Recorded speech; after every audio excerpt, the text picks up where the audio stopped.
Welcome to Game Founder Reviews. In this video, we're going to take a look at Small World. In Small World, players are going to be taking on the role of fantasy races, vying for control of a world that's far too small for all of them. Let's jump right in with the description of the rules, see if example turns being played, then I'll be back for some closing remarks. This is Small World, set up for a 3-player game. The first thing you're going to do is you're going to lay out the board that matches the player count. You can see here this is the 3-player board, so that's one we're going to use. Next, you're going to shuffle the race banners and special powers face up and deal out 5 in pairs like so. Then you're going to put the deck itself face up at the bottom as a 6th available pile.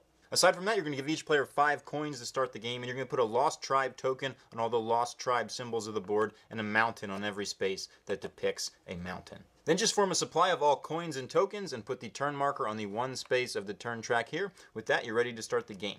Each game is composed of a number of rounds as indicated by this track here. Depending on the player count on the board you're using, the number will vary between 8 and 10 rounds. In each round of the game, each player is going to get 1 turn in clockwise order in which they can continue conquering regions on the board or send their nation into decline. After the indicated number of rounds, whoever has the most coins wins the game. During the first round of the game, the first thing a player is going to do on each of their turns is they're going to choose a race and special power combo. They can choose any of the face-up 6 that are available, including the one from the deck itself. And once they choose their race and special power, they're going to take their turn normally by conquering regions of the board. So the way you can pick these is you can always take the one on the top for free. So for instance, if you wanted the Dragon Master Ratman, you could just take them and put them in your area. But if you wanted one farther along down, including the deck itself, you have to put a coin on each one above it. So if this player, instead of taking the Dragon Master Ratman, wanted to take the Seafaring Sorcerers, for instance, he would have to put a coin on the Ratman and the Skeletons because they're above it, then he would just take the Sorcerers. Also, in all cases, you're going to take as many of that token from the supply over here as the sum of the 2 values, the special power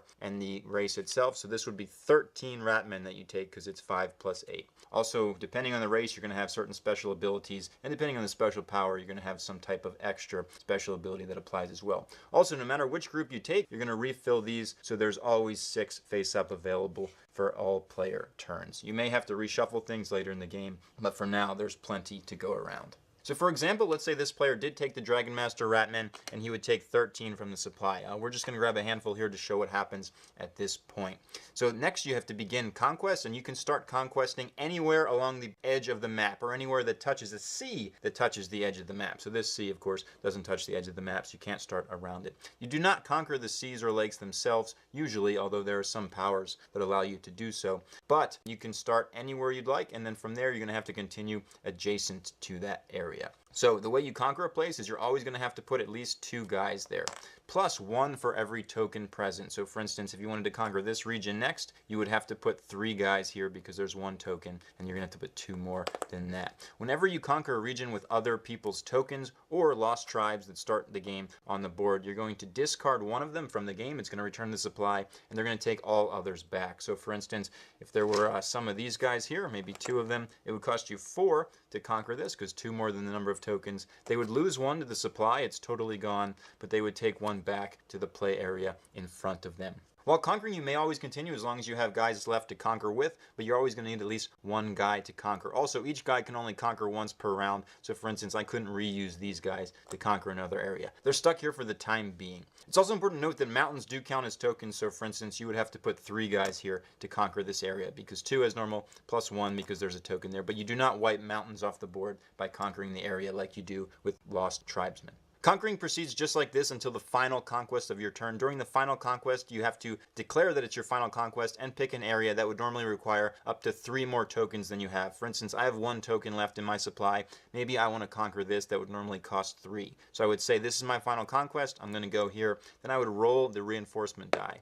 I'm going to add the total of the die to my amount of guys, in this case 1 plus 0. I failed to conquer it, so I would just have to put him back in another region that I own. But if I was successful, like I'd rolled a 2, because 1 plus the 2 would be 3, which is enough to conquer, it would resolve as normally, and I would now have conquered that region as my final act of the turn. After completing conquest for a turn, a player may freely reorganize his units among the different areas he owns, leaving at least 1 behind. So for instance, I might want to put these 2 guys over here, and this guy over here, and like this. You can certainly do that with whoever you'd like. Also, anybody that you defeated that has guys in front of them that were conquered this turn can redeploy to areas they own. So for instance, if this guy had a few guys here, and for whatever reason we killed a couple of his guys that weren't returned to the supply, remember 1 is always returned to the supply, but the rest go back to his hand, he could put them out on different parts of the board. So maybe he wanted to re-put this guy out over here, and this guy over here at the end of my turn. Finally, at the end of a player's turn, that player only is going to gain coins. And the way you gain coins is you gain 1 coin for each location you own. So for instance, the Ratman, it was his turn. He gets 1, 2, 3, 4, 5 coins because he owns 5 areas, and coins are always secret in this game. Also, you might gain some bonus coins based on the race and special power that you have. The Ratmen, however, do not have any, but for instance, the Wizards get an extra coin for every place they have that has this symbol. But with that, it's going to move on to the next player's turn in clockwise order, and if it's the first turn of the game, they're going to do the same thing by picking one of these race and special power abilities, and then conquering, beginning with the side of the board. From the second round on, however, each player is going to get to choose during their turn if they want to continue conquering or go into decline. If a player chooses to continue conquering, they can take back any guys they want. They can even wipe off areas totally if they so please. Then they're going to redeploy them in a conquesting way, just like in the earlier turn. So for instance, I could take all these guys. Now I can begin to conquer adjacent to regions I already own. So maybe I'm going to throw down here. It would cost me 4, but I would take these guys out, 1 back to the supply, 1 back to its owner. And I can continue this just the same way as before, and for my final conquest, I can always roll the final conquest reinforcement die. The only thing to note here is if you're ever in a situation where all of your guys are totally off the map, you would just begin conquering like you did in the first turn of the game, meaning you'd have to start adjacent to the edge of the board or adjacent to a C that's touching the edge of the board. But conquest will resolve exactly the same way. Alternatively, though, you are allowed to go into decline from the second turn on. If you choose to go into decline, you're just going to flip over 1 guy on each space, and you're going to throw away the rest back to the storage. So for instance, if there were 3 guys here, 2 guys here, 2 guys here, and 1 guy up here, we're going to flip over 1 on each space, and the other ones are just going to be totally removed. They're going to go back to the storage tray. They're no longer in the game. At this time, you're just going to flip over your race, so the gray side is face up, and you're going to discard your special power. You no longer have your special power except for the spirit, which actually stays in at that time. Any turn you go into decline, your turn is going to end immediately, but you are going to score as normal first. You still gain 1 coin per area that each in decline unit occupies, but you lose any race benefit. So for instance, if you're the Wizards in decline, you're not going to get an extra money for each place with one of these symbols that you occupy. It's also important to note that each player can only have 1 race in decline at one time. So for instance, if I took these Ratmen into decline, but I already had some of these guys in decline over here, I'd have to totally wipe them off the board. Also, my flipped over race version of them would go to the bottom of the race deck at that time. So any turn you go into decline ends immediately after scoring, but on the next turn you're going to take a turn just like the first turn of the game. You're going to buy one of these race special power combinations and then begin deploying from the edge of the map as normal. Also remember, you're going to score points for all the places that your in decline race occupies, but when conquering, it's also possible, if you'd like to, you can conquer places where your in decline race are, taking them off the map. So every round after every player's had either one opportunity to continue conquering or to go in decline, you're just going to move this down 1 space. After the 10th round of the game, in this case, it might be a different number depending on a different player count, all players are going to reveal their coins, and whoever has the most coins wins. Let's get going in this example playthrough. This guy's going to go first, so he has to decide which race and special power combo he wants to take, and he can always consult the player aid here to understand what everything does. So he decides he's going to go with the Seafaring Sorcerers, so he's got to put 1 money on each of the things above it. Then he's going to take those Seafaring Sorcerers. Also, we know he's going to take 10 of them because there's a 5 here and a 5 here, and you're going to add them together. I do want to point out that these are limited, so you can never take more than there are in the supply of a particular type. So he's going to grab 10 of those, count them out. We're going to refill these spaces here by taking the top one of the deck and pushing the rest up. So with that, he can begin conquering, and he can begin at the edge of the board. Also, because he's seafaring, he can conquer sea and lake regions of the map. But he's going to start right here by putting 2 guys out, because remember, 2 is the minimum. He's going to put 2 more here, and he decides he's going to take this area for 3. Remember, that costs 3 because there's a guy there, and since there's only 1 guy there, he's lost at this time. After that, he decides he's going to go ahead and conquer this lake right in the middle of the board, and then he has 1 guy left, so he's going to declare his final conquest on this lake back here. And the way he does that is he's got to put 1. He knows he needs to roll at least 1 because you need 2 to conquer an empty area. He rolled a 0, so he failed, so he can put that guy somewhere else at this time. So after a player finishes conquering, they can redeploy their units to different areas they have, but they have to leave at least 1 guy in each spot. So he definitely doesn't want these guys in the lake because he doesn't feel like he'll be attacked there. But he's going to put some defenses at these other places like so. With that, he's going to score points. He's going to get 1, 2, 3, 4 coins for the 4 different places he has. So he's going to take them to his area and keep them face down so the other players can't see. With that, we're going to move on to the next guy who's going to take a turn just like that. So maybe he decides he will take those spirit ghouls. So he's also going to pay 1 money on both of these. And remember, if you take things with money on them, you're going to get that money. So he takes these spirit ghouls, and he also takes 10 of them because there's 5 on each. So he's going to grab 10 spirit ghouls. And he can begin conquering just the same way. So he's going to start down on the other side of the map here. He's going to put 2 guys and 2 guys. He's going to work this way into the Lost Tribes with 3 here. Get rid of this guy. And then 3 here to get rid of this guy. So he doesn't have any final conquest to make because he's used all his guys, but he can reorganize at this point. He decides he would like to fortify this position up here a little more and down here a bit as well. So with that, he's going to score points. 1, 2, 3, 4. And we're going to move on to the next guy who's going to take a first turn just like this. We're going to jump ahead a little bit later in the game so you can see some more interesting situations. Welcome back. We've progressed a bit in the game. It's now this guy's turn, and he decides he's going to go into decline. So when he does that, for his turn, he's just going to flip 1 guy on each space he has over. His special power, of course, is lost.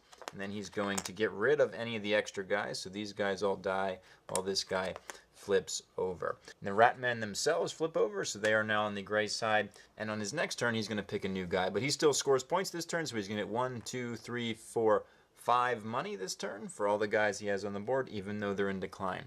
With that, we're going to advance the round marker. But now it's this guy's turn, and we can see he went into decline last turn. So now for his turn, he's going to pick one of these groups here. He decides because it has 3 money on it, he's just going to go ahead and take those mounted skeletons right off the top for free, plus 3 money. So he's going to take them, and then he's going to take 11 mounted skeletons. Of course, he's going to move these up to make room for more things.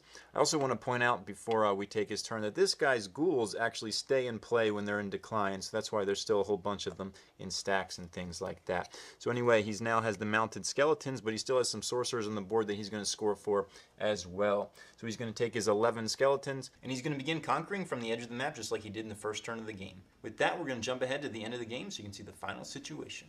Welcome back to the last round of the game. It's this guy's turn, so he's going to take the final turn of the game. So first thing he's going to do is he's going to take all his guys back because he doesn't want to go into decline at this time. So he's going to start deploying them to conquer different places. He's going to take over this area here. That costs 3 because there's a guy here, and there's just 1, so he's discarded. Remember, if there was multiple, the owner would take them back. Then he decides for his last action he's just going to conquer here as well. He gets points for his elves, which are 1, 2, 3, 4, 5, 6, plus his in decline orcs, 7. So he picks up 7 points. Now that the game is totally over, everybody's going to reveal their money at this time, and whoever has the most coins wins. Small World is a reimplementation of an earlier game called Vinci. For the most part, the games are very similar, but there are some major differences, such as the fantasy theme of Small World. Also in Small World, all the victory points are kept hidden, whereas in Vinci, there's a scoring track out on the board. So if you like those changes, you might want to check out Small World. I would not recommend Small World with 2 players because there's not a lot of decisions to make because you're always going to be attacking that other player. But with 3 or more players, you at least have to decide who you're going to be attacking at different points in the game, and there's the potential for various alliances to form. The game is very easy to teach. There's not a lot of rules to it, and it's very easy to understand. You want to conquer different places in the board. So I think it's real good for new players. Also, I think it's decent for younger players as well. The one thing that can trip up new players a little bit, there's a lot of different character abilities that keeps the game interesting and different, but there's a lot to constantly be checking on the player sheets.